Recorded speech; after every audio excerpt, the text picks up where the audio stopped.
দুইজন ছেলে আইছে নবীর কাছে। কয়জন? একজনের নাম হলো মুয়াজ, একজনের নাম হলো মুআব্বাস। নবীকে বলতেছে, রাসূলুল্লাহ আমরা দুই ভাই আল্লাহ রাস্তায় কুরবানি হবার চাই। হুজুর, আল্লাহ নাকি কোরআনে আয়াত নাজিল করেছেন, ইয়া আইয়ুহান নাবিয়্যু হারজিল মুমিনিনা আলাল কিতাল। ওগো নবী, মুমিন মুসলমানকে সৈন্য হিসাবে গড়ে তোলেন, কারণ যে কোনো সময় মক্কার কাফেররা মদিনা আক্রমণ করতে পারে। আর মদিনা যদি আক্রমণ করে, দোয়া দরুদ দিয়ে কিন্তু মদিনা রক্ষা করা যাবে না। ওই কাফের বেঈমানদের বিরুদ্ধে নিজের জীবনকে কুরবানি করতে হবে। এই জন্য একটু খেয়াল করে শুনবেন। রাসূল বলতেছেন, তোমরা কুরবানি হবার চাইলেও তো হবে না, কারণ তোমাদের বয়স হয়নি। একটা গরু কুরবানি দিলে ইচ্ছা মতো দেওয়া যাবে না, গরুর বয়স হওয়া লাগবে। জোরে কোন কথা ঠিক কি না? তোমরা ছোট দুইজন বাচ্চা, তোমাদের তো বয়স হয় নাই। আল্লাহ রাসূলকে বলতেছে মুয়াজ, হুজুর মাপ দিয়ে দেখেন আমার বয়স হয়েছে। মাপের কাঠি হলো 5 ফুট 2 ইঞ্চি। আল্লাহ নবী বললেন, বেলাল রে ওই লাঠিটা নিয়ে আসো। মুয়াজের কাছে ধরো। দেখছে মাথা পর্যন্ত লাঠি বরাবর হয়ে গেছে। রাসূল তাকায় দেখে মুয়াজের মাথা, লাঠির মাথায় কিন্তু পা বুড়া আঙ্গুলে ভর করে দাঁড়াইছে। পা দাঁড়াইছে কি? বুড়া আঙ্গুলে ভর করে দাঁড়াইছে। আল্লাহ নবী বললেন, মুয়াজ তোমার লাঠির মাথা পর্যন্ত হয়েছে, কিন্তু পায়ে বুড়া আঙ্গুল ভর দিয়ে দাঁড়াইছো কেন? মুয়াজ বলতেছে, ওরা ফায়নালাকা যিকরাক। ওগো নবী, আল্লাহ আপনাকে সবার উপর সম্মান দিয়েছে, আপনি উপর দিকে দেখবেন, নিচের দিকে আপনি দেখবেন না। রাসূল মুয়াজের কপালে চুমা দিয়ে বললেন, তোমার কলিজার দিকে লক্ষ্য করে আল্লাহ তাআলা তোমার কুরবানি কবুল করেছে। মুয়াজ বলতেছে, ইয়া রাসূলুল্লাহ আমিও কুরবানি হতে চাই।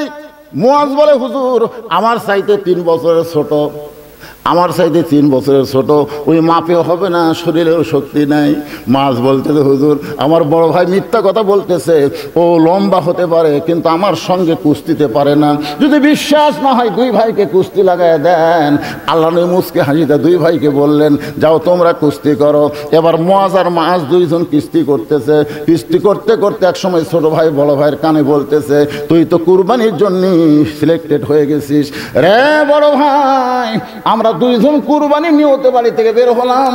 যদি নবীকে ডান দিক থেকে তরবারি মারে, তুই ডানে দাঁড়াইলি, তোর দেহে তরবারি লাগলো, কিন্তু বাম দিক থেকে যদি তীর মারে ভাইজান, তাহলে বলতো তখন বাম দিকে কে থাকবে? আমি থাকবো বাম দিকে, তুই থাকবি নবীর ডান দিকে। আবার কাফের বেঈমানেরা নবীকে যদি সামনের দিক থেকে আক্রমণ করে, তুই সামনে গিয়ে দাঁড়াবি, কাফেরদের তরবারি তোর গায়ে লাগবে, নবীর গায়ে লাগবে না। আর পিছন দিক থেকে যদি বর্ষা মারে, আমি পিছন দিকে দাঁড়াবো। ভাই আমি তোর চাইতে শক্তি কম হলে কি হবে? আজকের দিনে তুই একটু দুর্বল হয়ে আমাকে বুকের উপর উঠাইয়া দে। এবার মুয়াজ কাঁদতে কাঁদতে ছোট ভাই মুআব্বাসকে বুকের উপর যখন উঠাইয়া দেয়, আল্লাহ নবী দুইজনের কপালে চুম্বন দিয়ে বলে, এইরকম ঈমান যখন মুসলমানের জাগ্রত হবে, আল্লাহর জন্য নিজের জীবনকে কুরবানি দিবে, বাতিলের ক্ষমতা নাই মুসলমানের এরিয়ার মধ্যে ঢুকতে পারে। আর আজকে আমরা 7 তারিখে কি করলাম? হাই রে কুরবানি করছি ভাই। কুরবানির ওয়াজ হবে ডাইরেক্ট অ্যাকশন, কিন্তু এখন নামাজের ওয়াজ হচ্ছে। আর নামাজের ওয়াজ করতে গিয়া আমার মা বোনদের একটু পর্দার ওয়াজ না করলে হবে না। যেরকম ঠিক কিনা? ইয়াকুব নবীর নাম শুনছেন? ইয়াকুব নবী নির্জনে বসে আল্লাহর কাছে কাঁদতেছে, আল্লাহ আল্লাহ আমাকে তুমি 12টা সন্তান দিলে, 12টা, তার মধ্যে 2টা ভালো, এই 10টা তো খারাপ কেন? এই খুব খেয়াল করে শুনবেন। কয় সন্তান? 12টা সন্তান, 2টা ভালো, বনিয়ামিন আর ইউসুফ খুবই ভালো, কিন্তু এই 10টা তো খারাপ কেন? আমি নবী হয়ে জন্ম দিলাম, তারপরে 2টা ভালো 10টা খারাপ, কারণ কি? আল্লাহ বলতেছেন, ইয়াকুব তোমার বউ কয়টা? ইয়াকুব বলতেছে, আল্লাহ আমার বউ তো 2টা। তোমার যে বউ ভালো, সে বউয়ের পেট থেকে যে 2টা সন্তান হয়েছে, এই 2টা সন্তান ভালো। আর তোমার যে বউ খারাপ, ওই বউয়ের পেট থেকে যে 10টা সন্তান হয়েছে, ওই 10টা সন্তান হলো খারাপ। এখান থেকে কি বুঝলেন? বাবার কারণে সন্তান ভালো মন্দ হয় না, ভালো মন্দ হয় মায়ের কারণে। তাহলে আমার সেই মায়ের জন্য একটু ওয়াজ করার দরকার আছে না? না এ দরকার আছে না? নাই। আমি নামাজের ওয়াজ আসতেছি ভাইজান, তার আগে আমার মা বোনদের জন্যে সামান্য কিছু ওয়াজ করার পরেই চলে আসতেছি। গভীর রাত্রে ফাতেমা হযরত আলীকে বুকের মধ্যে নিয়ে কাঁদতেছে। গভীর রাত বিবি তার স্বামীকে বুকের মধ্যে নিয়ে কান্দে। আলী বলে, ফাতেমা কান্দার কারণ কি? ফাতেমা বলতে, স্বামী গো, আমার কান্দার কারণ হলো আল্লাহ পাক আমার দোয়া কবুল করেছে। আলী বলে, ফাতেমা রে, দোয়া কবুল করার পরে মানুষ কোনোদিন কান্দে না, বরং দোয়া কবুল করার পরে মানুষ খুশি হয়ে যায়। ফাতেমা বলে, স্বামী গো, কি দোয়া আল্লাহ কবুল করছে? আপনাকে সেইটা শুনবেন না। আলী বলে, ফাতেমা কি দোয়া কবুল করছে বলো? বলে, আমি যে পর্দার মধ্যে মৃত্যুবরণ করব, এই দোয়া সবসময় করেছি, আল্লাহ আমার মৃত্যুটা তুমি পর্দার মধ্যে দিও। আল্লাহ তাআলা আমার পর্দার মধ্যে মৃত্যুর দোয়া কবুল করেছে। আলী বলে, ফাতেমা রে, সারা জীবন যেই মেয়েটা পর্দা করলো, মরার সময় তো আল্লাহ তাকে পর্দার মধ্যেই মৃত্যু দিবে, তাহলে তুমি আনন্দ করো, কান্দো কেন? ফাতেমা বলে, স্বামী গো, এই মৃত্যুটা কবে হবে এইটা কি আপনি জানেন? আলী বলে, ফাতেমা, মৃত্যুর খবর একমাত্র আল্লাহ ছাড়া দুনিয়ার কেউ বলতে পারে না। ফাতেমা বলে, স্বামী গো, আল্লাহ পাক আমারে জানাইছে আজকে গভীর রাত্রে ফাতেমার মৃত্যু হবে।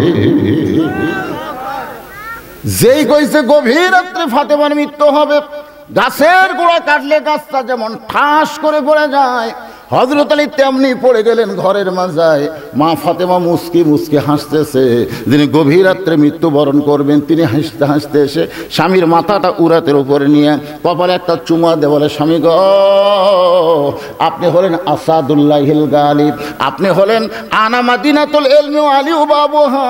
এই দুনিয়ার সবচাইতে বড় আলেম হচ্ছে হযরত আলী, আর সবচাইতে বড় বীর কে? জোরে কোন? সবচাইতে বড় বীর শক্তিশালী হচ্ছে হযরত আলী, আবার সবচাইতে বড় আলেম হচ্ছেন হযরত আলী। তাহলে জ্ঞানের দিক দিয়ে আপনি এক নম্বর, আর বীরের দিক দিয়ে আপনি এক নম্বর। তাহলে বইয়ের মৃত্যুর খবর শুনে এভাবে আপনি পড়ে গেলেন কেন?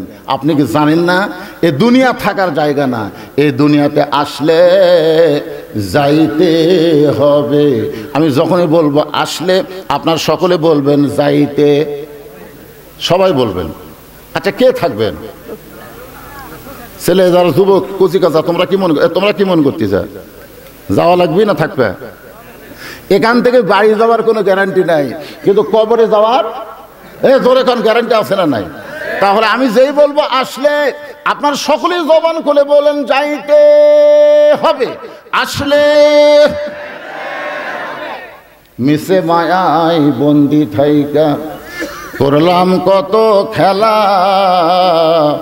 পশ্চিমে তাকিয়ে দেখো তোমার ডুইবা গেছে বেলা, এক পলকের নাই ভরসা, মিশে সকল আশা, কখন বুঝি দারুণ ঝড়ে ভাঙবে তোমার বাসা। ফাতেমা বলে, স্বামী গো, আজকে গভীর রাতে আমার মৃত্যু হবে। এই কথা শুনে আপনি কাঁদতে কাঁদতে পড়ে গেলেন। আপনি যদি এভাবে দুর্বল হয়ে যান, তাহলে আমার তিনটা চাওয়া কে পুরা করবে? আলী কান্দারা বলে, ফাতেমা, দুনিয়ার জীবনে চাইলে কষ্ট পাবো, এই জন্য কিছুই চাইলা না, আর মৃত্যুর পরে তুমি কি চাইবা ফাতেমা? ফাতেমা বলে, এক নম্বর, তখন একজনের বয়স হলো 4 বছর 5 বছর, আর একজনের বয়স হলো 6-7 বছর। তাহলে ছোট 2 বাচ্চাকে মায়ের খাটনি নিবার পারবে? আমি হিসাব করে দেখলাম, এই দুনিয়াতে আমার খাটনি কান্দে নেওয়ার কেউ নাই। আপনি শুধু আমাকে কান্দে করে জান্নাতুল বাকির পূর্ব কোণায় সবুজ রঙের একটা বাতি জ্বলবে, ওই বাতি বরাবর আমাকে দাফন করবেন। আমার কবর খুঁড়তে যদি আপনার কষ্ট হয়, তাহলে আপনার একান্ত বন্ধু কেউ যদি থাকে দুনিয়ায়, তাই বলবেন সে যেন ফাতেমার কবরটা গোপনে খনন করে দেয়। গভীর রাত্রে হযরত আলী আবু যর গিফারির জানলার কাছে বিষাক্ত সাপের মতন ফসফস করে কাঁদতেছে। আবু যর গিফারি চমকে গেল, এই গভীর রাতে এমন করে আমার জানলায় কে কান্দে রে? দরজা খুলে বাইরে আইসা দেখে আসাদুল্লাহিল গালিব হযরত আলী কাঁদতেছে। আবু যর গিফারি বলে, আলী ভাই, জীবনে কত যুদ্ধ করলাম তোমার সঙ্গে, কোনো যুদ্ধে তোমাকে পরাজিত হয়ে কাঁদতে দেখি নাই। আজকে তোমার জীবনে এমন কি যুদ্ধ শুরু হলো যেই যুদ্ধে তুমি পরাজিত সৈনিকের মতন কাঁদতেছ? আলী বলতেছে, আবু যর, 6 মাস আগে আমার কলিজার টুকরা হাসান হোসেন নানা হারাইছে। আজকে গভীর রাত্রে তাদেরকে ফাঁকি দিয়া তাদের মা দুনিয়া থেকে বিদায় নেবে। আবু যর, জান্নাতুল বাকির পূর্ব কোনায় একটা কবর কর, কারণ পর্দানিশি ফাতেমা ওসিয়ত করেছে রাতের বেলায় তাকে দাফন করা লাগবে। আবু যর গিফারি কোদাল নিয়ে ওই জান্নাতুল বাকির পূর্ব কোনায় গিয়ে দেখে সবুজ রঙের একটা বাতি জ্বলতেছে, যেই বাতির কোনো তার নাই, যেই বাতির কোনো সুইচ নাই, বিনা তারে বিনা সুইচে আমার আল্লাহ তাআলা অটোমেটিক জ্বালায়া দিছে। লিল্লাহি তাকবীর। আজকে যারা এখানে বসে আর শুনতেছেন, মনে করবেন না যে আপনার কবরে জানলা নাই, দরজা নাই, বাতি নাই, কিন্তু কবরের পাথেও যদি কবরে জোগাড় করে যাবার পারেন, আপনার কবর কবর থাকবে না, আপনার কবর হবে জান্নাতের বাগান। ধরে কোন কথা ঠিক না? বিশ্বাস করা লাগবে।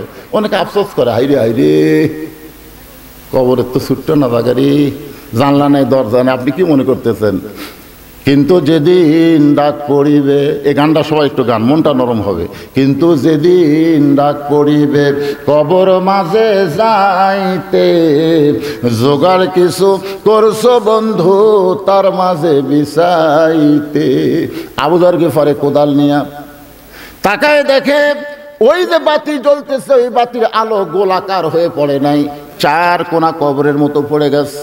ওই আলোর মধ্যে কোদাল দিয়ে কবর খুঁড়তে খুঁড়তে এক সময় আবু যর গিফারি আবেগে, অনেকগুলো কথা আমরা বলি বিবেকে, আর কতগুলো কথা বলি আবেগে। আবেগের কথা হলো বর্তমান ক্ষমতার কি আছে, এটা আবেগ। অনেকে বলে আওয়ামী লীগ ক্ষমতায় আছে রে, কিন্তু বিবেক কি বলে?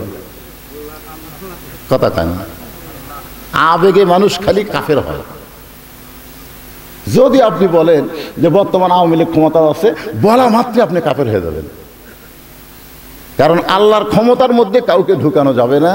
ওহু আলা কুল্লি শাইইন কদির, প্রত্যেকটা বিষয়ের উপরে একমাত্র ক্ষমতাকার, একমাত্র ক্ষমতাকার। আবেগে আমরা বলি, আবেগে। হুজুর যত ওয়াজ করেন হুজুর, হবি না, কি হবি না, এত আন্দোলন এত কিছু করার পর তো কিছুই হলো না হুজুর। আরে পাগলা, 3 তলার উপরে উঠে 1.5 লাখ টাকার খাট, 12,000 টাকার কম্বল, 9টার সময় ওড়ে তামানে দিয়ে বলতেছে আমার বাড়ি আমার ঘর আমার নামাইকে। 2 কান্দে 2 ফেরেশতা বলতেছে আল্লাহ যে কথা কয়ে কম্বলের মধ্যে ঢুকলো, তাহলে এক নামানোর কেউ নাই।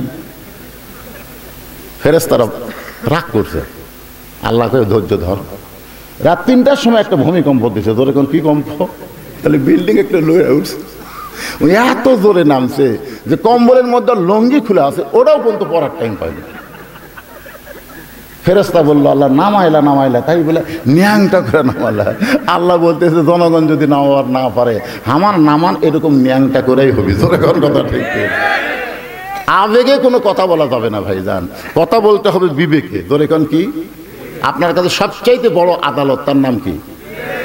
আবেগে আবু যর গিফারি বলতেছে কবর, তুই কি জানিস গভীর রাত্রে যাকে দাফন করব সে দুনিয়ার সাধারণ কোনো মেয়ে না, আল্লাহ নবীর মেয়ে হওয়ার পরেও নবী তারে মা বলে সম্মান দিয়েছে। ফাতেমাকে আল্লাহ নবী মায়ের মতন সম্মান করছে, কিন্তু ফাতেমাকে নবীর মা না মেয়ে? জোরে কন। ফাতেমা যেই মাত্র ঘরে আসে সঙ্গে সঙ্গে নবী দাঁড়ায়, বসে থাকা নবী দাঁড়িয়ে যায়। ফাতেমা ঘরে আসলে নবী জিজ্ঞাসা করে মা আপনি কষ্ট করে আমার কাছে কেন আইছেন? আমারে ডাকলি তো আমি আপনার কাছে যাইতাম। নবী বলে মা কষ্ট করে আমার কাছে কেন আইছেন? আমারে ডাকলি তো আমি যাইতাম। তো মা আয়েশা 6 লক্ষ হাদিসের হাফেজা ব্যাধি হয়ে গেছে। ব্যাধি হয়ে বলতেছি ইয়া রাসূলুল্লাহ, এটা একটা কথা হলো? মেয়ে ঘরের মধ্যে আসলে বাপ কেন খাড়া হবে? আর বাবা মেয়েকে এমন কথা কেন বলবে? আল্লাহ রাসূল বলে আয়েশা দুনিয়ার সমস্ত মানুষ জানে ফাতেমা আমার মেয়ে, কিন্তু আমি নিজের চোখে দেখেছি ফাতেমা আমার মা। সুবহানাল্লাহ কন না কেন? আপনি বলেন তো শোনা কথা আর দেখা কথা দুইটাকে এক? মাইশা বললেন হুজুর কেমনে দেখলেন? রাসূল বললেন তায়েফের ময়দান থেকে রক্তমাখা দেহ নিয়ে আমি যখন মক্কাত আসলাম, ওই সময় আমাকে আদর করার চাচা আবু তালেব নাই, আমার দরদের বিবি খাদিজাও দুনিয়াতে নাই। ওই সময় আমাকে দরদ করার মেয়ে হলো আমার 4টা মেয়ে। ধরে কোন কয়টা মেয়ে? মেয়েরা বাপকে দয়া কম করে না বেশি করে? রাসূল বললেন 3টা মেয়ে আমার একসঙ্গে ঘরের মধ্যে ঢুকলো, জয়নাব, কুলসুম আর ওকে, ওরা 3জন আমার মাথায় হাত দিয়ে বলল, বাবা তায়েববাসী এত পাথর মারছে, এই কষ্ট আপনি কেমনে সহ্য করবেন বাবা? আপনার চামড়া কাটা রক্ত বের হয়ে গেছে, গোটা দেহ ক্ষত হয়ে গেছে, এই কষ্ট আপনি কেমনে সহ্য করবেন? রাসূল বলে, আয়েশা রে, 3টা মেয়ের মতন কথা বলে যখন ঘর থেকে বাইরে যায়, এমন সময় ফাতেমা ঘরের মধ্যে ঢুকি দরজা বন্ধ করে দেয়। আমি রাসূল চমকে গিয়ে বললাম, ফাতেমা ঘরের মধ্যে ঢুকে দরজা বন্ধ করলেন কেমা? ফাতেমা বলে, বাবা আপনার মাধ্যমে আল্লাহকে আমি কয়টা কথা বলবার চাই, আমার সরাসরি কথা বলার যোগ্যতা নাই, আপনার মাধ্যমে আমি আল্লাহকে বলতে চাই। ফাতেমা বললেন, আল্লাহ তোমার যদি বাবা থাকতো আর তোমার বাবা যদি আজকে তায়েফে যাইতো আর তায়েফবাসী যদি পাথর মারতো, আল্লাহ বলো তো তোমার কেমন লাগতো? তোমার বাবা নাই বলে তুমি ফাতেমার বাবার দরদ বুঝতে পারলা না। তুমি ইব্রাহিম নবীর জন্য নমরুদের চুলা শান্তির বাগান বানায় দাও, মুসা নবীর জন্য সাগরকে তুমি রাস্তা বানাও, আর আমার বাবার জন্য তায়েফের পাথর তুমি তুলা বানাবার পারলা না। জন্মের আগে আমার বাবা হারাইছে, 6 বছর বয়স আমার বাবা মা হারাইছে। তুমি জানো গো আল্লাহ, এই বছরেই তুমি তার চাচা আবু তালেবকে নিয়ে গেলা, আবার এই বছরই আমার মা খাদিজাকে তুমি দুনিয়া থেকে টান দিলে, আবার এই বছরে তুমি তায়েফে আমার বাবাকে রক্তাক্ত করে দিলে। এই কথা বলে যখন ফাতেমা দরজা খুলে বের হয়ে যায়, রাসূল বলে, আয়েশা রে, আমি মনে করেছি আমার ফাতেমা মনে হয় পাগলি হয়ে গেছে। আমি তাকায় দেখি উঠানে পানি গরম করতেছে আর জয়তুনের তেল গরম করতেছে।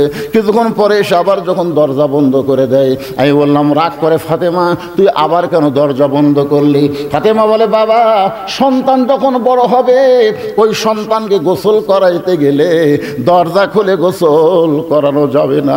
রাসূল বলে, আয়েশা রে, আমার মাথা ফাতেমার উরাতের উপরে আমার গোটা দেহের কাপড় খুলে ওই নরম কাপড় গরম পাপড়ের মধ্যে পানির মধ্যে চুবড়াইয়া আমার গোটা দেহ পরিষ্কার করে ওই নরম হাত দিয়া যখন আমার ক্ষতস্থানে জয়তুনের তেল লাগায় দেয়, আমি নবী কখন যেন ফাতেমার উরাতকে বালিশ বানায় ঘুমিয়ে গেছি।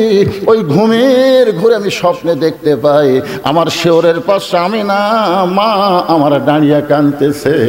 আমি স্বপ্নকে বাস্তব মনে করে মা বলে আমিনার হাত ধরলাম, কিন্তু ওই সময় ফাতেমা আমার কপালে চুমা খায়, ফাতেমার চোখের পানি আমার চোখের মধ্যে ঢুকে আমার ঘুমটা ভাঙ্গে যায়। আমি বললাম, ফাতেমা তুই এত কান্দিস কেন মা?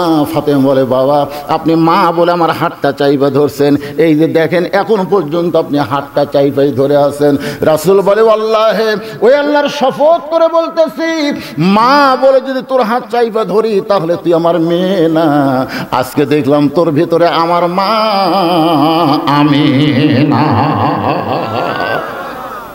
আবু যর গেফারি বলে, কবর তোর মধ্যে এমন একজন মাকে রাখা হবে যার 2টা সন্তান জান্নাতের যুবকদের সর্দার হবে।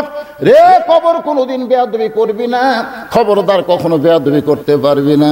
এই বলে কোদাল মারতে মারতে কবর খননের শেষের দিকে আবু যর গেফারি বলে, কবর রে তুই কি জানিস আজকে তোর মধ্যে এমন একজন বিবিকে রাখা হবে যার স্বামী হলো আসাদুল্লাহিল গালিব, যার স্বামী হলো আনা মাদিনাতুল ইলমি ওয়া আলী ও বাবুহা। সে আলীর বিবিকে কবরের মধ্যে রাখা হবে, খবরদার কবর বেয়াদবি করবি না। এই বলে আবার যখন কোদাল মারতে চায় এমন সময় কে যেন গায়েব থেকে ডাক দেয়, বলে, আবু যর এই কবরকে সাবধান করিস না, বরং যারা কবরের মধ্যে আসবে তাদেরকে সাবধান করো। এইটা কিন্তু মা ফাতেমার জন্য বলা হয় নাই, এটা বলা হয়েছে আমাদের সকলের জন্য। ধরে কোন কথা ঠিক কিনা? আবু যর কবরকে সাবধান করিস না, বরং যারা কবরের মধ্যে আসবে তাদেরকে সাবধান করো। এই কবর কার মা কার মেয়ে কার দিবে, এইটা কবর দেখবে না। আমল যদি ভালো হয় কবর জান্নাতের ঘর হয়ে যাবে, আর আমল যদি খারাপ হয় কবর জাহান্নামের গর্ত হয়ে যাবে। এই শব্দ শোনার পরে আবু যর গিফারি দুইটা হাত থরথর করে কাঁপতেছে, আর কোদাল মারতে পারে নাই। গোরস্থান সাইরা জান্নাতুল বাকি সাইরা কোথায় যেন আবু যর গিফারি দৌড় মারছে, কোথায় যেন পালায় গেছে। নির্দিষ্ট সময়ে হযরত আলী ফাতেমার দেহখানা নেওয়ার জন্য ঘরের মধ্যে ঢুকেছে, কারণ ফাতেমার গভীর রাত্রে দাফন করা লাগবে, তার কোনো জানাজা হবে না, তার লাশটা খাটনিতেও তোলা চলবে না। ঘরের মধ্যে ঢুকে দেখে ফাতেমা নিজে নিজেই গোসল করেছে। মেয়ে পুরুষ মারা গেলে গোসল করানোর দরকার আছে না নাই? কিন্তু ফাতেমা নিজে নিজে গোসল করেছে। ফাতেমা নিজে নিজে কাফনের কাপড় পরে শুধু দুইটা হাত বের করে রাখছে, আর মুখটা বের করে রেখে দুই পাশে দুইটা সন্তানকে ঘুমায় দিছে। কারণ হাসান হোসেন যদি চেতন থাকে তাহলে মাকে দাফন করার ব্যাপারে ওর বাপকে অসুবিধা করতে পারে। এই জন্য ফাতেমা সতর্ক হইয়া দুইটা সন্তানকে ঘুমায় দিছে। হযরত আলী দুই সন্তানের মাঝখান থেকে ফাতেমারে কান্দে করে নিয়ে ওই জান্নাতুল বাকির কাছে গিয়ে বলতেছে, আবু যর, কবর যদি খোঁড়া হয়ে যায় কবর ছেড়ে চলে যায়, কিন্তু আমার আল্লাহ তাআলা আবু যর গিফারিকে আগেই কবর থেকে সরায় নিছে। হযরত আলী নিজেই ফাতেমাকে দাফন করার পরে আল্লাহর কাছে বলতেছে, মাবুদ গো, দুনিয়াতে গরিব ছিলাম বলে ফাতেমার মনের আশা আমি পুরা করতে পারি নাই, আজকে দাফন করার পরে তোমার কাছে কান্দি, আমার ফাতেমাকে তুমি কবুল করে নাও। এ দোয়া শেষ করার পরে হযরত আলী তাকায় দেখে সামনে কয়েকটা পুরাতন কবর দেখা যায়। এই মাত্র ফাতেমাকে কবর দিয়েছে, সেই নতুন কবর আর নাই। কোথায় ফাতেমার কবর, কোথায় গেল ফাতেমার কবর? গোটা জান্নাতুল বাকি দৌড়ায়, গোটা জান্নাতুল বাকি দৌড়ায়, ফাতেমার কবর কোথায় রে, ফাতেমার কবর কোথায়? কে যেন ডাকতে বলে, আলী রে, ফাতেমা হলো পর্দানিশী, আমি আল্লাহ জোহরা ডিগ্রি দিয়া ফাতেমার কবরটাকে কিয়ামত পর্যন্ত পর্দা করে দিয়েছি। মায়েরা রে, পর্দার অন্তরালে যারা আছেন মা, যদি আপনারা জান্নাতে যাবার চান, আপনাদের জান্নাতি নারীদের নেত্রী হবে ফাতেমা। ওই ফাতেমার সিগনেচার ছাড়া কিন্তু জান্নাতে যাবার পারবেন না। তাহলে এখন ফাতেমার মতো নারীদের পর্দা করার দরকার আছে না নাই? ফজরের নামাজ পড়তে গেছে হযরত আলী, কোন নামাজ? আবু যরকে খুঁজতেছে, কে রে, ওকে আমি কবর খুঁড়তে দিয়ে বেটালাম, এই বেটা গেল কোথায়? না, হযরত আলীর সবচাইতে আপন বন্ধু কিন্তু আবু যর, একসাথে নামাজ পড়ে, সুবহানাল্লাহ দেখেন। কিন্তু ফজরের সময় আবু যরকে পেলেন না। জোহরের সময় হযরত আলী গোটা মসজিদ খুঁজলেন, আবু যর নাই। আসরের সময় খোঁজেন নাই। সমস্ত সাহাবীরা আবু যরকে খুঁজে আর পায় না। কোথায় আবু যর? কয়েক বছর আবু যরকে আর মদিনায় পাওয়া যায় না। কয়েক বছর পর আবু যর গিফারি পাগল হয়ে মদিনায় ঘুরতেছে। ছোট ছোট বাচ্চারা পাথর মারতেছে আর বলে, ওই যে পাগল যায়।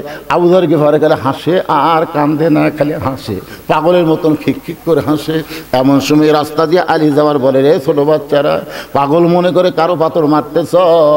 মদিনার বাচ্চারা বলে, আমরা তো ওনাকে চিনি না, আমরা তো ওনাকে চিনি নাই পাগলকে।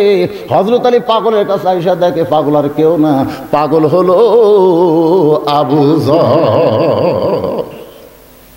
আবু যর আমার ফাতেমার কবর খুঁড়তে গিয়ে কবর খনন করে কোথায় হারাইলি ভাই? এত বছর হলে তোরে খুঁজতেছি, তোরে আর মদিনায় দেখি না, তুই কোথায় ছিল আবু যর?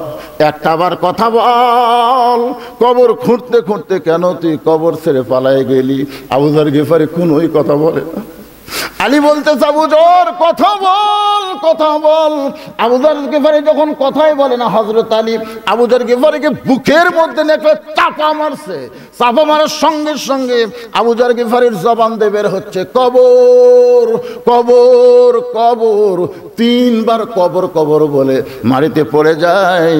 হযরত আলী উরাতের উপরে মাথা নিয়ে কপালে চুম্বন দিয়া দেখে আবু যর গিফারি আর দুনিয়াতে না। আলী কান্দের বলে, আবু যর কবর খুঁড়তে গিয়ে তোর কি হলো ভাই? দুনিয়ার কোনো মানুষকে না বললাম, কবর কবর কবর বলে তুই দুনিয়া থেকে বিদায় দিলি।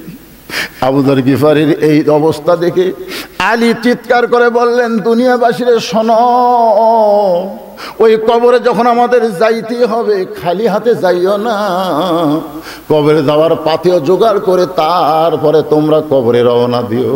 আজকের এই মক্তবের উন্নয়ন গল্পে মাহফিলে ভাই আমি আরো 1 ঘন্টা ওয়াজ করবো, আমার ওয়াজের কোনো আপত্তি নাই, কিন্তু এই মুহূর্তে কবরে যাওয়ার পাথেও হিসাবে মক্তবের যে সাইজ দেখলাম ভাইজান, আজকে প্রাইমারি সরকার হাজার হাজার টাকা দিয়া, কোটি টাকা দিয়া প্রাইমারি সংস্কার করে, একতলা প্রাইমারি দোতলা হয়, দোতলা প্রাইমারি 3 তলা হয়, কিন্তু কোরআন যেখানে শিক্ষা দেওয়া হয় সেই মক্তবের কোনো উন্নতি। আমি কয়েক বছর আগে আইছিলাম মোটর সাইকেল নিয়ে, তখন যা দেখছিলাম এখনো তাই। ভিতরে মনে হয় ব্যাগ লিয়া সব বসে আছে, ওই যে ব্যাগ, ব্যাগের টাকা দেয়া মক্তবের কি হবি রে? এখানে এমন আল্লাহর বান্দা আছে 500,000 টাকা দিবি, ব্যাগও দিবি না, কবরের কথা মনে করে। আমাদের কালু তো আছে না নাই? প্রত্যেকটা উপজেলাতে একটা করে তো আছে। হ্যাঁ,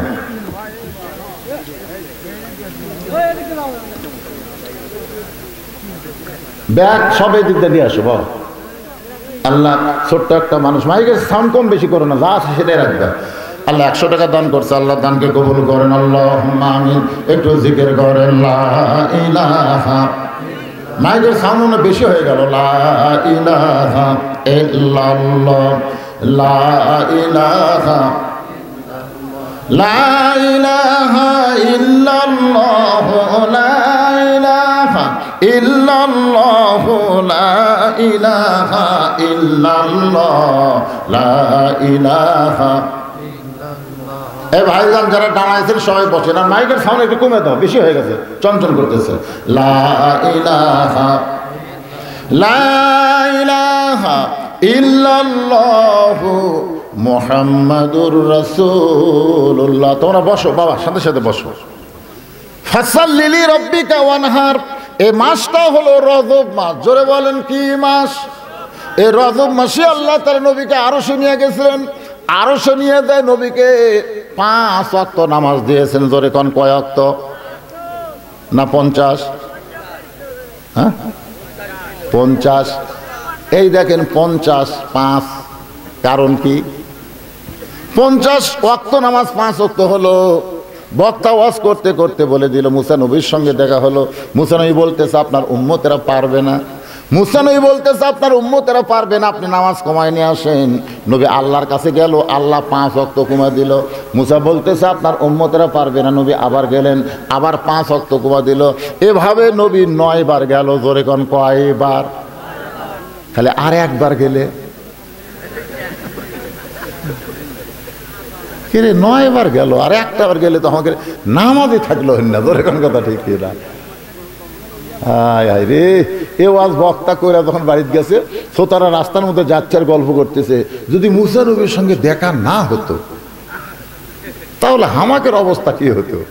এই যে 3 ওয়াক্ত খালি তাড়াতাড়ি হওয়াতে আমাদের বিরক্ত লাগে না? আসর মাগরিব আর এসে কি কথা কয় না, কাছাকাছি না? আসর শেষ হতি মাগরিব, মাগরিব শেষ না হতি এসা, কি এক বিরক্ত বারে। যদি 50 ওয়াক্ত হতো তাহলে 24 ঘন্টার মধ্যে 8 ঘন্টা পর পর, দুজন কয় ঘন্টা আলু লাগাবার পারতেন, আলু ধান লাগাবার পারতেন, কোনো কাম করা যেত, হাট বাজার। 8 ঘন্টা পর পর 1 ওয়াক্ত করে নামাজ কি করবে? দেখেন এখানে আল্লাহ তাআলা 50 ওয়াক্ত না দিয়ে 5 ওয়াক্ত দিল। এই 5 ওয়াক্তর মধ্যে আবার 2 ওয়াক্তর দিকে খেয়াল করছেন, এশা থেকে ফজর একটা লম্বা সময়, আবার ফজর থেকে জোহর একটা লম্বা সময়। ওমর ফারুক বলেন, ইয়া রাসূলুল্লাহ 3 ওয়াক্ত তাড়াতাড়ি, আর এই 2 ওয়াক্ত লম্বা কেন? আল্লাহ রাসূল বললেন, ফজর থেকে জোহর লম্বা সময় দেওয়ার কারণ হলো মানুষ দুনিয়ার কাজ কাম করবে, ব্যবসা বাণিজ্য করবে, চাকরি বাকরি করবে, খেতে খামারে এবং অফিস আদালতে এইগুলো কাজ করতে করতে দেহের যে ক্ষয় হবে, ক্ষয় বোঝেন না? ক্ষয় বোঝেন না? দেহের যে ক্ষয় হবে, এশা থেকে ফজর আল্লাহ লম্বা সময় দেওয়ার কারণ হলো ওই সময় তারা ঘুম পাড়বে, ওই ক্ষয়গুলো আল্লাহ তাআলা ঘুমের মধ্যে পূরণ করে দিবে। তাহলে দেখেন 50 ওয়াক্তর জায়গা 5 ওয়াক্ত। এখন আমি 3টা কথা আপনাদেরকে বলবো, আপনি একটু চিন্তা করে দেখেন তো কথাটা কি মানা যায়। 1 নম্বর কথা হলো, আমাদের নবীকে আল্লাহ 50 ওয়াক্ত নামাজ দিল, নবী আমাদের কথা মনে ভুলে গেছে, মুসা নবী আমাদের কথা বলে দিছে। মানে আমরা যে 50 ওয়াক্ত পারবো না সেটা আমাদের নবী কি ভুলে গেছে, মানে মনে নেই, আমাদের কথা নবীর মনে নেই, এই 50 ওয়াক্ত নিয়ে আসতেছে। মুসা নবী মনে করে দিল, আপনার উম্মতেরা পারবে না। এখন বলেন তো আমাকে বেশি দয়া কে করে, আমাদের নবী না মুসা নবী? কথা কয় না। আচ্ছা, নামাজকে আগে ফাঁসে না বোরাকত আগে ছুটছে? আগে বোরাকের পিঠে না চললে তো আর আল্লাহর কাছে যাওয়ার পর নেই। ওই বোরাকের পিঠেও তো নবী চড়তেছে না। ফেরেশতা জিবরাইল বলে হুজুর চড়েন, আল্লাহ রাসূল বলে আগে বোরাকের গতি কম। বলে বোরাকের পিঠে চড়বেন, বোরাক আপনাকে বারকুন বিজলি, আসমানের বিজলি চমকায়, এর চাইতেও বেশি গতিতে আল্লাহ তাআলা আপনাকে আরশে নিয়ে যাবে। সঙ্গে সঙ্গে নবী বোরাকের পিঠে হাত দিয়ে কান্না শুরু করলেন। ফেরেশতা জিবরাইল বলে, রাসূলুল্লাহ, এত সুন্দর বোরাক যার পিঠে চড়ে আপনি আল্লাহর বাড়ি যাবেন, সেই বোরাকে আপনি কাঁদেন কেন? রাসূল বলে, জিবরাইল, আমার উম্মতের ব্যাপারে আমার পুলসিরাতের কথা মনে পড়ে যায়। আমার উম্মতেরা ওই বিজলি আকারে পুলসিরাত পাড়ি দেওয়ার জন্য এমন করে একটা বোরাক যদি আল্লাহ দেয়। জিবরাইল বলে, হুজুর এটা একটা কথা হলো, কোন নবীর জন্য আল্লাহ যে বোরাক দেয় নাই, আর আপনার জন্য স্পেশাল ভাবে আল্লাহ বোরাক তৈরি করেছে, সেই বোরাক উম্মতের জন্য চাবেন। আমার মনে হয় এই চাওয়াটা আপনার বেশি হয়ে গেল, আপনার এই চাওয়া আল্লাহ কবুল করবে না। সঙ্গে সঙ্গে নবী বোরাকের কাছ থেকে 11 গজ দূরে, 11 গজ মানে কয় হাত? আল্লাহ পাক আমাকে দেখাচ্ছে ভাইজান, যেখানে বোরাক আইছিল ওই বোরাক যেখানে আল্লাহ পাঠাইছিল, বোরাকের পাশে হলো দাহিয়াতুল কালবি, তার জামিলাক যে কবর দিছে, ওই কবরের পাশেই বোরাক এসে খাড়া হয়ে আছে। সুবহানাল্লাহ। ওই জায়গাটা এখন আছে। 11 গজ দূরে নবী দাঁড়ায় বললেন, জিবরাইল, তোমার আল্লাহকে বলো ঠেকা আমার না, ঠেকা হলো তোমার আল্লাহর। ঠেকা কার? আমি কোনোদিন আল্লাহর আরশে যাওয়ার চাইনি, আমি কোনোদিনও চাইনি। কারণ মুসা নবী একবার বলছিল রব্বি আরিনি, আল্লাহ বলেছে লান তারানি। মুসা নবী আল্লাহ দেখবার চাইছিল, আল্লাহ কয় সম্ভব না। সেই দিন থেকে আমার মনের মধ্যে আল্লাহ দেখার বাসনা থাকলেও আমি সাহস পাই না। জিবরাইল কয়, হুজুর, মুসা নবী আল্লাহ দেখবার চাইছিল, আর স্বয়ং আল্লাহ আপনাকে দেখবার চায়। তফাৎ আছে না নাই? যেরকম তফাৎ আছে না নাই? মুসা নবী আল্লাহ দেখবার চাইছিল, আর আল্লাহ আপনাকে দেখবার চায়। এখন বলেন মুসা নবীর চোখের পাওয়ার আর আল্লাহর চোখের পাওয়ার কি সমান? মুসা নবী দেখবার পায় না, এই জন্যই বলছিল দেখবার চাই। কিন্তু আল্লাহ কি নবী দেখবার পায় না? এ কথা কন না কেন? পায় কি পায় না? নবী যে মক্কাত আছে সেটা কি আল্লাহ দেখবার পায় না? তারপরে নবীকে আল্লাহর আরশে নিয়ে যায়, আল্লাহ নবীর কি দেখবার চায়?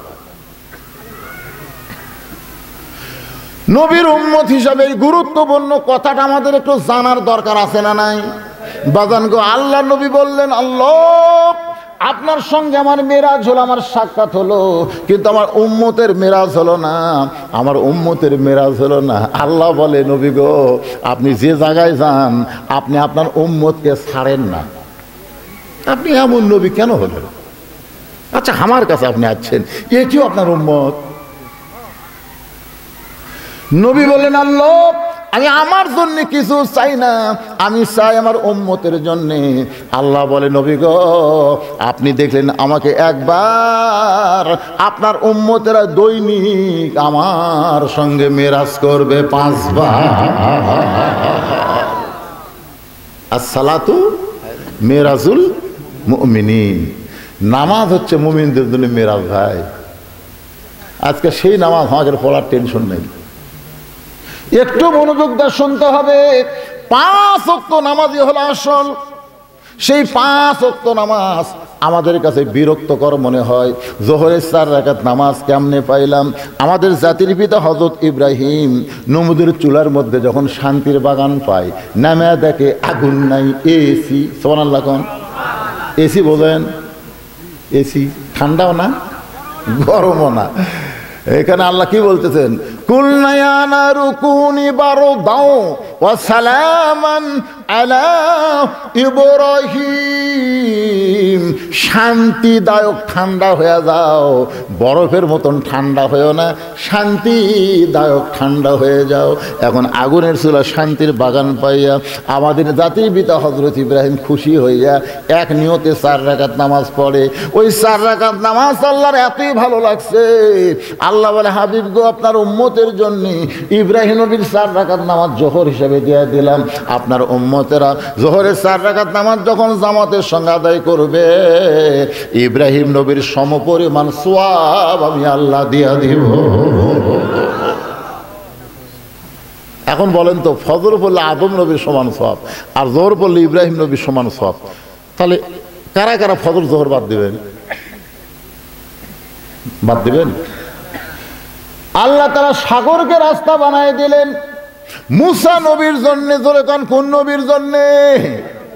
জেরুজালেমে গেছিল হযরত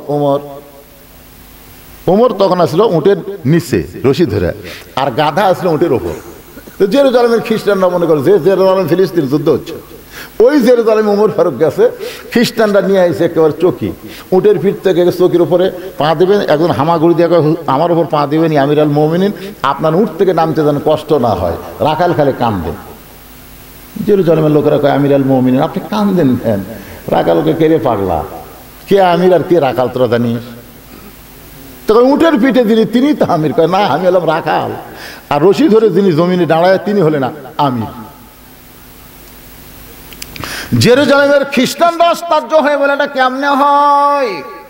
বলে, আল্লাহর কোরআন যখন দুনিয়াতে চলবে, কোরআন মোতাবেক মানুষ যখন চলতে যাবে, তখন এমনই সম্ভব হয়ে যায়। আপনাকে মসজিদে কার আইন চলতেছে? কথা কন না, আপনাকে বড় মসজিদে কার আইন? আল্লাহর আইন। দেখবেন আওয়ামী লীগ, বিএনপি, জাতীয় পার্টি, জামাত, তাবলীগ, পীর মুরিদি সব এক কথা। আমি একদিন নিজের এলাকার দেখছি, ভাই এটা তো কাহলেও আমার এলাকা, কিন্তু আমার 5 ফিট এলাকার দেখছি, মসজিদের মধ্যে ঢুকা দেখি 3 মুসল্লি খালে বারবার ঘড়ি দেখতেছে, হুজুর নাই। এই জায়েদ খান যে শালা করে ডাক গেল, এই একটা ইমামও নাই। তখন ওরা 3 জন 3 দল করে, বুঝলেন? কিন্তু ঘড়ির দিকে তাকায়, নামাজের সময় হচ্ছে কিন্তু হুজুর নেই। তখন ওরাই 3 জন বলতে থাকে, আমাকে 3 জনের মধ্যে কে নামাজ পড়ার পারে? তখন একজন বলতে, ভাই তুই তো আওয়ামী লীগ করিস, তুই যা।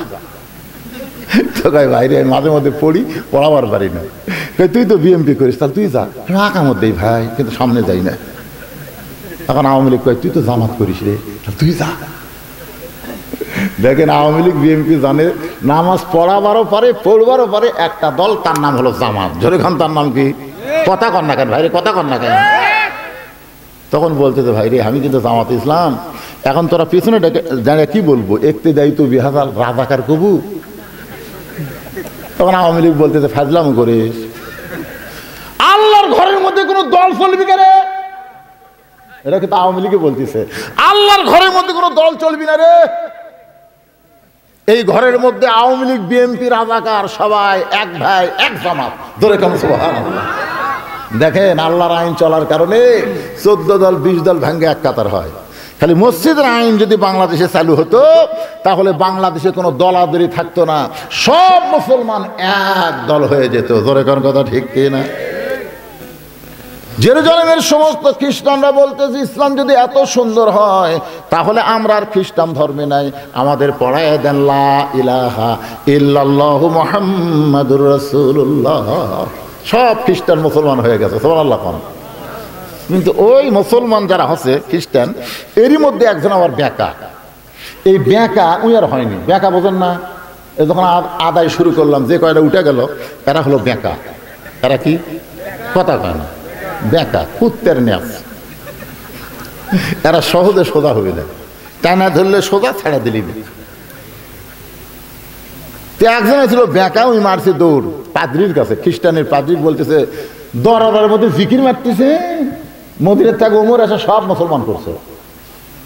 আপনার কিন্তু জাকিরের আর কেউ থাকলো না, বসে বসে খাবেন, সে বুদ্ধিমান নাই। পাদ্রি দৌড় মারছে, ওমরের কাছে গিয়ে বলতেছে, ভাই আমিও মুসলমান হবার চাই। ওমর ফারুক বলেন, তাহলে কলমা পড়েন। বলে না, কলমা পড়ার আগে 4টা প্রশ্নের উত্তর দিলে মুসলমান হব। এক নম্বর প্রশ্ন হলো, পৃথিবীর এমন কোন জায়গা যে জায়গায় সূর্যের আলো একবার পড়েছে কিয়ামত পর্যন্ত পড়বে না, ওই জায়গাটার নাম বলা লাগবে। দুই নম্বর প্রশ্ন হলো, পৃথিবীর এমন কোন কবর, কবরটাও জীবিত লাশটাও জীবিত, ওই কবর এবং লাশের নাম বলতে হবে। তিন নম্বর প্রশ্ন হলো, পৃথিবীর এমন কোন দুই ভাই একসঙ্গে জন্মগ্রহণ করেছে, বহু বছর পরে একসঙ্গে দুইজনকে হত্যা করা হয়েছে, কিন্তু এক ভাই এক ভাইয়ের চাইতে 100 বছরের বড়। চার নম্বর প্রশ্ন হলো, পৃথিবীর কোন কয়েদি কারাগার নিঃশ্বাস নেবার পারে না, এরপরও জীবিত থাকে। ওমর কান্দার বলে, পাদ্রী রে, তোমার 4টা প্রশ্ন আমি জীবনে শুনি নাই, তাহলে উত্তর কেমনে দেব? পাদ্রী বলতেছে, আমি তাহলে মুসলমান হতে পারলাম না। ওমর ফারুক জেরুজালেম থেকে যখন ফিরাইছে মদিনায়, হযরত আলী শিক্ষামন্ত্রী তখন ছিলেন, তখন হযরত আলী হলেন শিক্ষামন্ত্রী। ধরুন কি মন্ত্রী, কথা কন না কেন, কি মন্ত্রী? বাংলাদেশেও শিক্ষামন্ত্রী আছে না নাই? ইসকনের সদস্য। এতদিন শিক্ষামন্ত্রী ছিল দীপমণি, এখন হয়েছে নওফেল। ধরে কর নাম কি? নওফেল। বাজান একটু মনোযোগ দিয়ে শুনবেন। ওমর ফারুক বলতেছেন, আলী রে, সব খ্রিস্টান মুসলমান হয়েছে, আমার মন ভরে নাই, কিন্তু একটা পাদ্রী মুসলমান হবার চাই হলো না। আলী বলতেছেন, কেন হলো না? বলে, 4টা প্রশ্ন করেছে।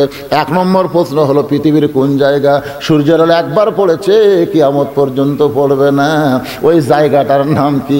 আলী মুচকি মুচকি হাসি আর বলে, আপনি কেন পারলেন না?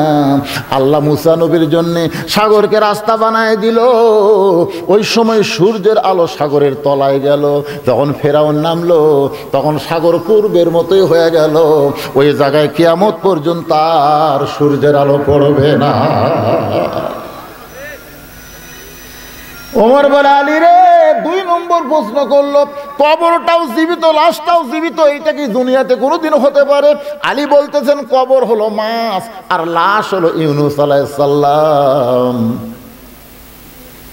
ওমর চমকে বলে, আলী রে, 2 ভাই একই সঙ্গে জন্মেছে, বহু বছর পর একই সঙ্গে হত্যা করেছে, এক ভাই এক ভাইয়ের সাথে 100 বছরের বড়।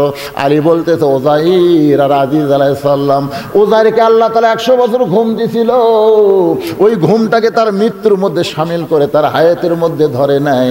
আবার 2 ভাইকে যখন কাফেররা হত্যা করলো, তখন দুনিয়ার হিসাবে এক ভাই এক ভাইয়ের সাথে 100 বছরের বড়।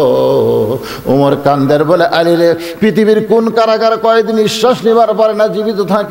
আলী বলতেছে, মায়ের পেটে সন্তান নিঃশ্বাস নেবার পারে না, এরপরও আল্লাহ জীবিত রাখে।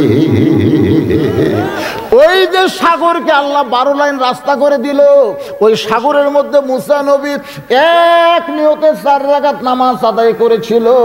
ওই 4 রাকাত নামাজ আল্লাহর এতই ভালো লাগছে, উম্মতে মুহাম্মাদের জন্য আসরের 4 রাকাত ফরজ হিসেবে দেয়া দিয়েছে। আসরের 4 রাকাত ফরজ যখন জামাতে আদায় করবেন, মুসা নবীর সমপরিমাণ সওয়াব আল্লাহ দান করে দিবে। মাগরিবের 3 রাকাত ফরজ। যেই নবীর আলোচনা শুরু করেছিলাম, ইয়াকুব নবী, জোরে বলেন নাম কি? ইয়াকুব নবীর একটা সন্তানকে কুয়ার মধ্যে ফেলে দিয়েছিল, তার নাম হলো ইউসুফ। শেষ পর্যন্ত বণিকেরা বিক্রি করলো, জুলাইখার বাড়িতে লালন পালন হলো। আবার জুলাইখার অভিযোগে ইউসুফকে জেলখানার মধ্যে ঢুকানো হলো। আপনারা বলেন তো, অন্যায়ভাবে কাউকে যদি জেলের মধ্যে ঢুকায়, তার দাম বাড়ে না কমে? যার প্রমাণ হলো আমির হামজা। বগুড়ার ইউটিউবাররা কক্সবাজার গেছে রে, বগুড়া থাকা কুটি গেছে, কে রে? আমির হামজা। আমি চিন্তা করল, আমার ঘুরে বসে 2-4 দিন জেলত থাকা লাগলো রে। আসলে জেলত গেলে ভালো মানুষ, তার দাম বাড়ে। যার প্রমাণ হলো আমির হামজা, যার প্রমাণ হলো আল্লামা সাঈদী। মরে যাওয়ার পরে কমপক্ষে 1 লক্ষ জায়গায় তার জানাজা হচ্ছে। ধরে গেল কথা কন না। খান ইউসুফ নবীকে জেলের মধ্যে ঢুকানোর কারণে আল্লাহ কি তার দাম কমাইছে না বাড়াইছে? শেষ পর্যন্ত মিশরের প্রেসিডেন্ট বানিয়ে দিয়েছে। যারা কুয়ার মধ্যে ফেলে দিয়েছিল ওরাই গেছে। ওরা 10 ভাই যায় বলতেছে, যাবো না, যাবো না। খাদ্যের বড় দরকার, আমরা খুব ক্ষুধাতেছি। ইউসুফ নবী বললেন, তোকে পরিচয় কি রে? হাগের বাঘের নাম ইয়াকুব নবী। তখন বুঝতে পারলো তো এরাই 10 জন রে, হাকুয়ার মধ্যে ফেলে দিতে। যাই হোক, বহু ঘটনার পরে ইউসুফ নবী যখন বাপের সঙ্গে মিলন হয়, ওই সময় শুকরিয়া তান 3 রাকাত নামাজ পড়ে। ওই 3 রাকাত নামাজ আমাদের জন্য আল্লাহ মাগরিবে 3 রাকাত ফরজ করে দিয়েছে। জামাতের সঙ্গে আদায় করলে ইয়াকুব ইউসুফ নবীর সম পরিমাণ সওয়াব আল্লাহ আমাদের দান করে দিবে। এখন বাকি থাকলো এশার নামাজ। জোরে বলেন কোন নামাজ? আমাদের নবী দুনিয়াতে আসার আগে একজন নবীকে আল্লাহ দুনিয়াতে পাঠাইছিল। বলেন তো সেই নবীর নাম কি? ঈসা আলাইহিস সালাম। এখন পর্যন্ত কিন্তু মহরে এবার এই কথাটা সবাই শূন্যস্থান পূরণ করেন না কেন? হাই হাই রে, মরদ মানুষকেও পারলো না রে। নবীর দুধ মতো হালিমার নামে একজন মা আমার 4টা কোরআন শরীফ বাবদ 2000 টাকা দান করেছে আল্লাহ। মা হালিমার সঙ্গে আমি হালিমার কবর জিয়ারত করছি, জান্নাতুল বাকি যেখানে ওসমান গনির কবর, সেখান থেকে মাত্র 150 মিটার ফাঁকে নবীর দুধ মা হালিমাতুস সাদিয়ার কবর। সুবহানাল্লাহ বলেন, কি ভাগ্য জানেন।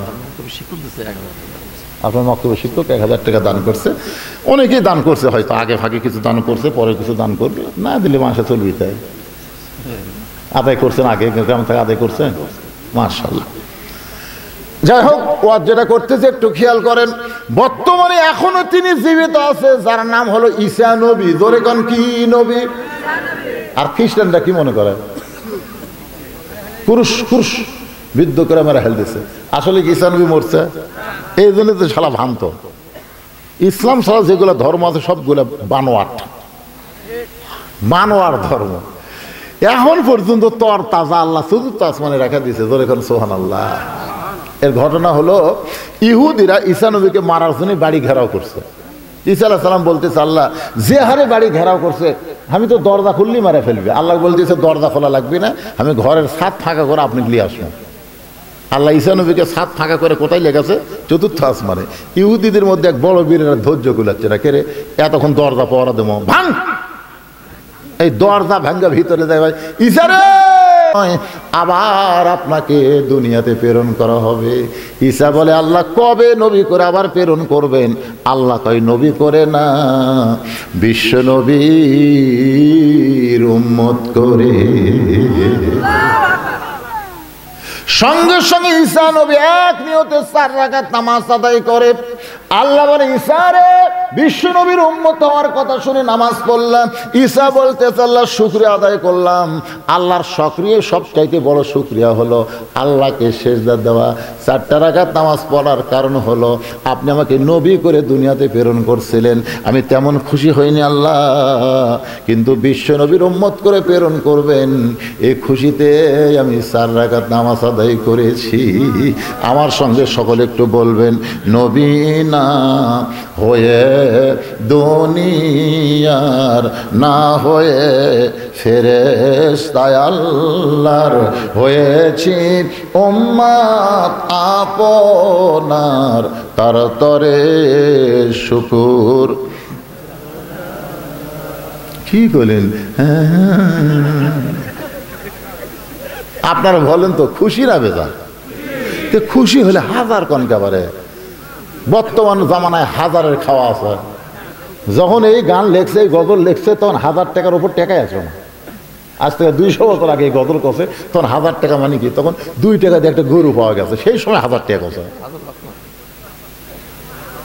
তখনকার লোকেরা কোটির হিসাব দেন। আমার দাদি জীবনেও 100 টাকা কয়নি, জানেন? 1 কোটি, 1 কোটি। আমার কাছে 2 কোটি আছে ভাই, 2 কোটি। 2 কোটি তার মোশান কি? 2 কোটি মানে 40। আমি যখন ছোট, খুব ছোট, আমি দেখছি একদিন গরু জব করে, সকালে জব করছে, এসা হয়ে যায়, বেচা হয় না।